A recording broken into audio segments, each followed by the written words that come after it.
Davison here. I'm your TikTok and Snapchat help girl. So if that content interests you, don't forget to like and subscribe. So today I'm going to explain to you how to draw over your face for TikTok. So the first thing you're going to do is record a snap in the position that you want to be in.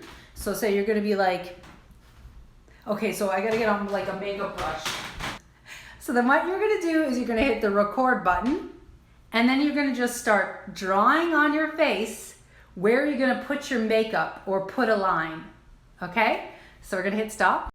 Now this part you have to screen record yourself using the drawing function within Snapchat, drawing the lines on your face, and then you save it. So this is the next day and I'm at a different location, but you are going to go ahead and draw on your face what you drew on your face in lines and create a transition between the two. Now I should have probably covered the camera to reveal me looking with like I do with the makeup now, but I guess I'm just gonna cover the camera, take it off, and then show everyone that I have the same line design that I drew. And like I said before, then we're going to edit the two clips together, which I will show you before we cut to the finale.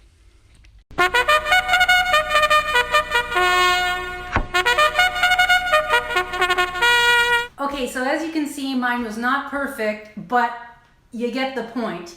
And then you just record the after on a separate video and you edit the two together and you have a magical transition. So I hope I helped you out.